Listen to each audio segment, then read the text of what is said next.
Gangenze Dr. Sechanzi Henry ndi musawo era nga ndi concerned citizen nga olwaleero tuwandiise petition yaffe eno nga twagala president w'eggwanga lino his excellence era nga yakulira amaje kussa ne speaker wa parliament Saabalamuzi era nga twagala ne commissioner general wa Uganda Prison Service naye akitegeereko nti twenyamidde olw'embeera ya munnaffe ate nga si munnaffe lwakuba nti musawo naye Munnayuganda munnaffe muntu wa kitiibwa mukulembeze olw'embeera gy'alimu mu prison oba gy'ali mu busibe era nga twandyagadde wabeerewo ekikolebwa kuba singa ekyo tekikolebwa wayinza okubaako obulabe oba oluusi obutasobola kuzzibwa mabega. So tukkiriziganya wamu mwenna ndowooza mukimanyi nti abasawo tuli bangi gw'ogyeko ffe doctors wali aba pharmacists abakola mu ddagala abasawo b'amannyo ne bannanses ffenna abamu nga twegasse wamu ekiwandiiko kino twakitaddeko omukono era nga tugamba nti kyandibadde kirungi nnyo tukitegeereko nti Dr. Kizza Besigye embeera gy'alimu si nnungi era nga tusaba president akole ekisoboka kyonna okulaba nga Dr. Kizza Besigye ayimbulwa mu kaseera akatali kawala asobole okufuna obujjanjabi bwe yeetaaga kubanga twamulaba ffe abasawo muyinza obutakimanya naye kati ffe twasobola okulaba omuntu omulabira ku feesi n'olaba embeera gy'alimu n'omanya nti ono nno alabika tali bulungi era yeetaaga okuyambibwa. So twakirabye Dr. Besigye okusinziira ku bwabadde alabika ebbanga lyabadde bamuleeta mu court ennaku ezisembyeyo tulaba nga tali bulungi era singa abatafunye bujjanjabi bw'amangu tetumanya mbeera eyinza kuba etya. So tusaba era nga twagala bwe kiba kisoboka Dr. Kizza Besigye ayimbulwe mu kaseera akatali kawala nnyo. Ffenna twakiraba bulungi nti court yawa ruling nesalawo negamba nti nno okutwala abantu nga Dr. Kizza Besigye mwene embeera gye balimu mu court y'abannamagye si kirungi era nga court yalagira nti nno ayimbulwe ne katugenda mu weeks 2 ekyo tekikolebwa. Fenno ng'abasawo kiba kitwenyamiza ate naffe ng'abasawo tuli okukuuma obulamu bw'abantu okulaba nga bali bulungi. Awali amateeka mangi agafuga ffe abasawo ng'akwatagana bya bulamu agamu ku go gava mu World Medical Association aga human rights n'amateeka malala mangi tuli muntu alina eddembe okufuna obulamu obulungi. So amateeka gano singa tulaba nga tegaweebwa kitiibwa oba nga gali mu kumenyebwa kitwenyamiza ffe ng'abasawo era nga twagala wabeerewo ekikolebwa okulaba nga embeera teyongera kusajjuka. Waliwo olukiiko oluyitibwa World Medical Association luno lwe lukiiko olugatta abadokita bonna mu nsi yonna era nga olwasembayo lwaliwo emyaka 12 emabega. Ekyewuunyisa nno eyalukulira baali bamuyita Dr. Margaret Mungerera era nga yali president w'ekibiina ekitwala abasawo mu Uganda. Kibi nnyo nti yatufaako omwoyo gwe tusaba Mukama aguwummuze emirembe naye ng'era abasawo bonna awamu nga beegasse wamu bakkirizaganya ne bagamba nti nno eky'okubonyaabonya abasibe si kituufu era bakivumirira nnyo. Ekyokubeera n'abasibe nga balwadde nga tebafuna bujjanjabi si kituufu era bakivumirira nnyo. Era naffe tukubiriza era tugenda maaso n'okuba omulanga nti nno ebintu bino ebyasalibwawo mu lukiiko luno beeyongere okugobererwa tulabe nga abantu abo naddala abalina obulwadde oba abalwadde makomera basobola okufuna obujjanjabi bwe babwetaaga. Then tusaba abasawo bannaffe abalala bonna bayintaani doctors bapharmacists bonna beegattire wamu tulabe okulaba nga omulanga guno gugezwako okuwulirwa. Tukikkiriza nti nno Dr. Kizza Besigye singa batafunye bujjanjabi bwe yeetaaga mu kano akaseera embeera yinza okweyongera okuba obubi kitutandyagadde. Amateeka nkumuliitu mangi nnyo agogera ku mbeera eno nti singa omuntu abeera nga musibe n'afuna obulwadde alina engeri gy'akwatibwamu ng'ogyeko agwaliwo n'amateeka malala mangi agatambula n'ekyokuyisa obubi abasibe okubatulugunya. Ripooti tuziwuliranga bulijjo nti nno oluusi abasibe bayisiddwa bubi naye ng'amateeka nkumuliitu njabbawaako kaagamu ku go. Waliwo ko eyayitibwa World Medical Association Declaration eno yali Edinburgh yali mu mwaka gw'2000 ng'eyogera ku bya obulwadde buno obutambula tuyitibwa communicable diseases naddala tugambe mbasibe. Newaliwo n'ekiwandiiko ekirala kyali kya Nelson Mandela nzabona mukimanyiko nti Nelson Mandela naye yasiibwa ebbanga ddene. Ekiwandiiko ekirala kyali era nakyo World Medical Association nga kyali kya Tokyo mu Japan. Waliwo n'ekirala ekyali Hamburg Germany n'ekirala ekikwatagana naffe ba physician. Tugamba ebiwandiiko bingi naye nga byonna bw'ogenda n'obyetegereza bulungi biraga nti nno kiba kikyamu era kiba kibi omuntu abanga alinamu obukosefu tugambe nga ali mu ddwaliro obutafuna bujjanjabi baba yeetaaga ng'ogyeko ekyo nti ekyokutulugunya abasibe kintu kikyamu ddala. So nga maliriza tusaba President Museveni wamu n'abo bonna be twogeddeko Speaker Saabalamuzi abatwala amakomera okukitegeera nti nno twenyamidde olw'embeera Dr. Kizza Besigye gy'alimu era nga okusinziira kwe tumulaba ne reports zetuwulirako oluusi abamu kufe tukyalayokko ne tumulabako okusinziira kwe tulaba nga obulamu bwe bweyongedde okuba mu katyabaga. So tukubiriza gavumenti yatusaba ekibaawo ekikolebwa kyonna kikolebwe okulaba nga afuna obujjanjabi bwetaaga. Bwe kitakolebwa ekyo tweralikidde nti nno tuyinza okufuna amawulire amabi kyetutandyagadde. Mwebalejo mwebaliyo ddala. Okay. So yes, tukimanyi bulungi nti Luzira waliyo abasawo era n'eddwaliro gyeri naye liri ku mutendera gwa Health Center 4. Kati eddwaliro liri ku mutendera gwa Health Center 4 waliwo obukugu bwe batebayina, waliwo amadagala ge batebayina, ate nga tulaba nga okusinziira ku mbeera Dr. Kizza Besigye gy'alimu yeetaaga obukugu obusingawokko kuba Health Center 4. Yeetaaga services eziri ku level ya National Referral Hospital nga Mulago oba n'obujjanjabi obusingako kaawo. So tulaba nga waali buno obudde tasobola kufuna kyeyeetaaga era nga tusaba ateebwe ng'obudde bukyali bw'amangu asobole okufuna obujjanjabi buno bwe yeetaaga obumujjaamu n'ekitiibwa kye ng'omuntu. My name is Dr. Ekwaro Obuku. I'm a Ugandan medical doctor and I'm also an associate member of the World Medical Association. I'm sitting here in my capacity as the chief petitioner who is petitioning His Excellency the President for Dr. Kizza Besigye's medical release.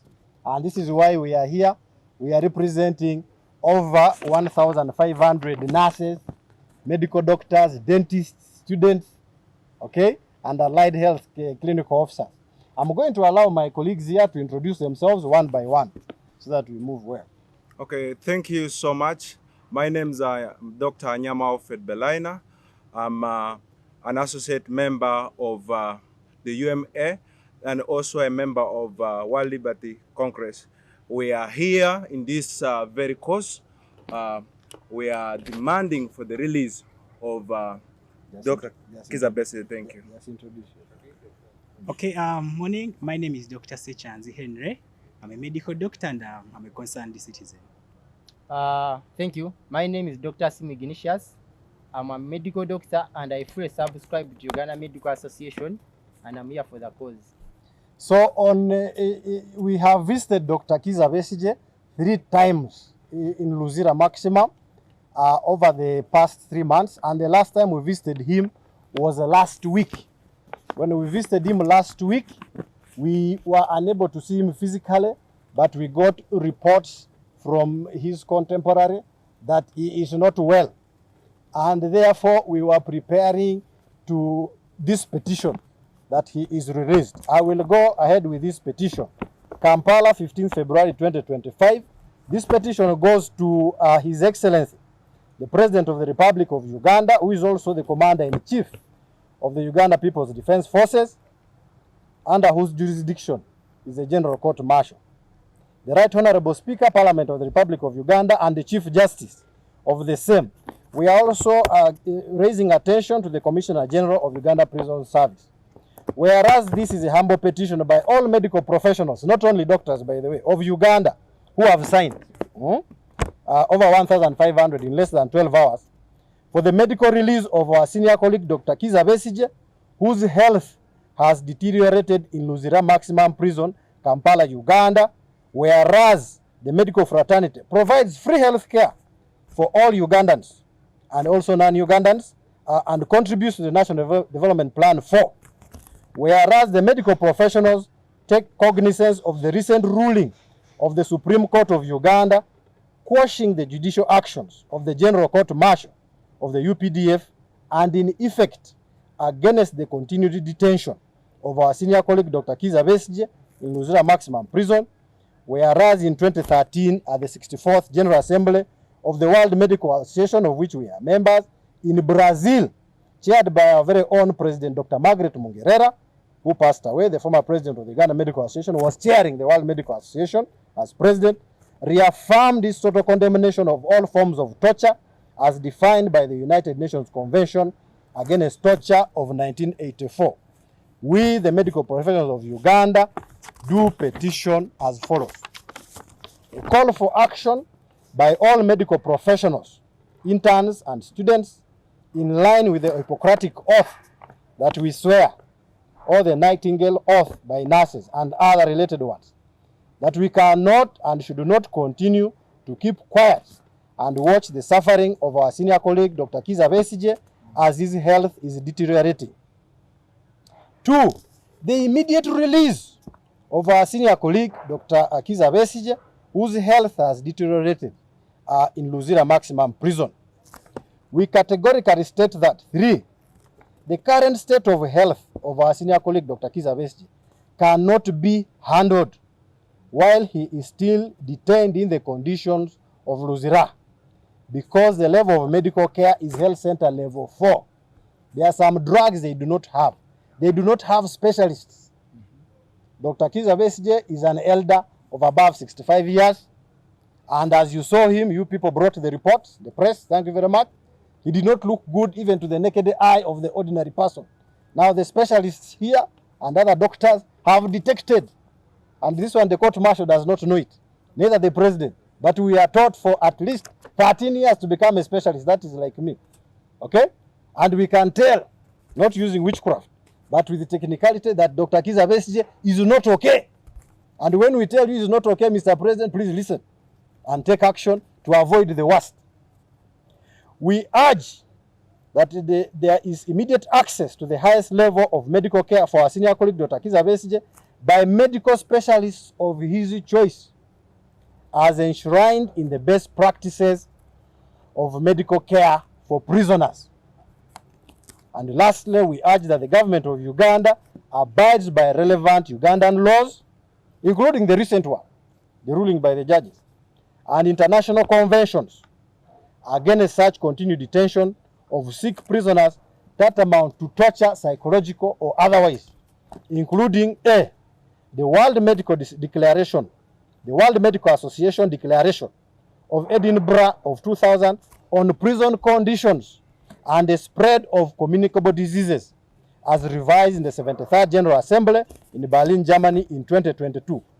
B, the Nelson Mandela Rules, revised in 2015, also known as the United Nations Standard Minimum Rules for Treatment of Prisoners, written in 1955. But as you know, Nelson Mandela was in prison for 27 years, and his experience influenced this change. That's why they nicknamed them the Nelson Mandela Rules.